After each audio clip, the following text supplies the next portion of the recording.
सुषमा ने सीधे सोनिया के खिलाफ मोर्चा खोला है। उन्होंने सोनिया की पूरी शख्सियत को ही कटघरे में खड़ा कर दिया है। यहां तक कि लोकसभा की स्पीकर मीरा कुमार भी उनके निशाने पर आ गई। सुषमा का नया तेवर यह बतलाने के लिए काफी है कि लोकसभा का चलना अब और भी मुश्किल होगा। कि आज तो सुप्रीम कोर्ट की टिप्पणी के बाद किसी तरह का सहयोग इस सरकार को देने का सवाल ही पैदा नहीं है। कांग्रेस सांसदों को हंगामे के लिए उकसाती हैं सोनिया गांधी कि मुझे बोलते हुए 2 मिनट भी नहीं हुए थे कि कांग्रेस अध्यक्षा खुद हरकत में आ गई। उन्होंने अपने अगल बगल बैठे हुए मंत्रियों से विचार विमर्श किया और उन्हें उकसाया। संसदीय परंपराओं में सोनिया गांधी को यकीन नहीं। यूपीए की चेयरपर्सन और कांग्रेस की अध्यक्षा हिंदुस्तान की संसदीय परंपराओं में तनिक भी विश्वास नहीं करती। सोनिया के आगे सरकार के वचन की कीमत नहीं। आज ये तय हो गया कि ऑल पार्टी मीटिंग में चाहे जो चर्चा हो, सदन में वही होगा जो सोनिया गांधी चाहेंगी, जो कांग्रेस अध्यक्षा चाहेंगी। बीजेपी नेता सुषमा नाराज है कि लोकसभा में उनके भाषण के दौरान कांग्रेस अध्यक्ष सोनिया के उकसाने पर कांग्रेस सांसदों ने हंगामा किया। मैं तो व्याकरण की शुद्धि कर रहा था। सुषमा स्वराज का आरोप है कि इस हंगामे में न सिर्फ खुद संसदीय कार्य मंत्री कमलनाथ शामिल हुए, बल्कि स्पीकर मीरा कुमार ने भी रोकने की कोशिश नहीं की।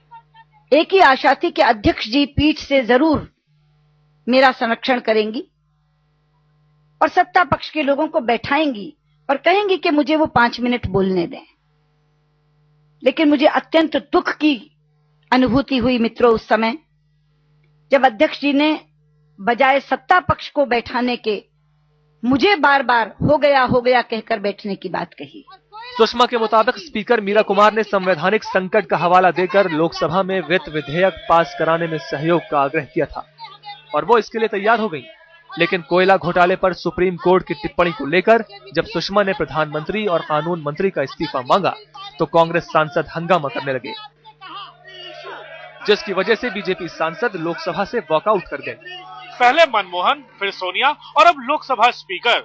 मसला सिर्फ बहिष्कार का नहीं है, तैयारी है 2014 की, क्योंकि बीजेपी जानती है कि कांग्रेस के नेताओं की छवि जितनी बिगड़े, फायदा उनको उतना ही होगा और वो भी कांग्रेस अध्यक्षा स्वयं रुकवाएंगी।